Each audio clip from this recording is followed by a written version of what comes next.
ng malaki ulo mo, Daniel. Wala ka na kinatatakutan. Hoy, Guwapings. Hindi yung itsurang yan nakatatakutan ko. Dahil bobo ka. Hindi ko nga maintindihan eh. Bakit? Ikaw ang tinawag ng mato ng mga bata mo eh. Siguro nga, pati sila bobo. Ikaw ang bobo. Dahil kung matalino ka, hindi mo babanggain ang grupo ko. Napaka-bobo mo. Pinasok mo pa kasi yung teritoryo ko. Bobo si Jimbo! Bobo si Jimbo! Bobo si Jimbo! Bobo si Jimbo! Bobo si Jimbo! Bobo si Jimbo! Bobo si Jimbo! Bobo si Jimbo! Bobo si Jimbo! Bobo si Jimbo! Bobo si Jimbo!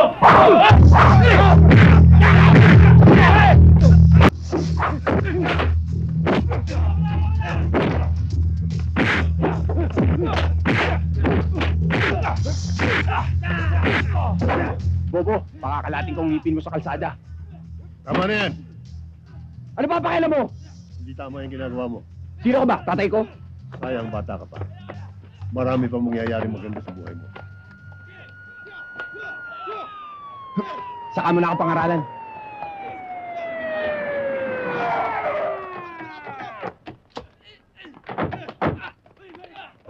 Magsitigil kayo! Walang tatakbo! Pare! Tara! Tara! Dito! Sumunta! Bilis!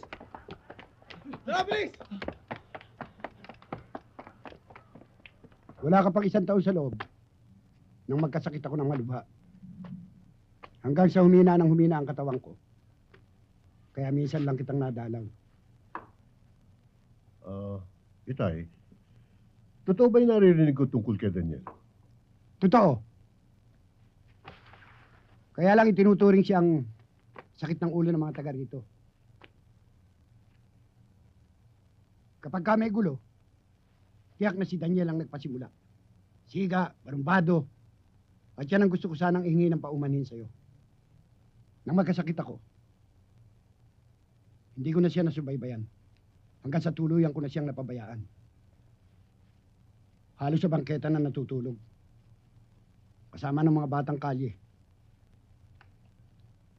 Na iniwan.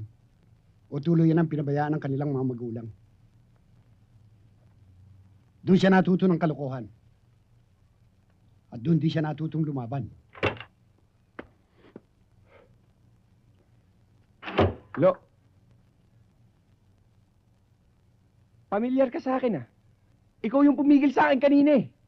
Nung uhuli na ako ng mga pulis. Eh ba't nandito to? Daniel, sandali lang. Sandali. Teka. Siguro pakawala ka ng mga pulis ano? Para bantayan ako. Hindi ko magagawa sa iyo yan. Bakit hindi? Ang dali-dali nun. Hindi niya magagawa yun, Daniel. Siya ang tatay mo. Si Simon. Laya na pala kayo. Baka na ma-eskapo lang kayo. Pati kami madamay dito. Kanina lang ako lumaya. Dito na nga ako dumiretso para makita ko kayo ng lolo mo eh. Kaya lang, hindi ko inaasahan na makikita kita nakikipag-away.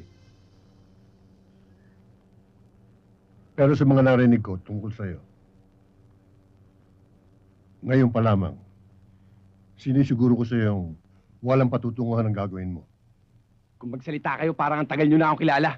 Daniel! Bago mo ako pangaralan, tignan mo muna sarili mo sa salamin. Matuto kang gumalang sa ama mo, ha? Gumalang!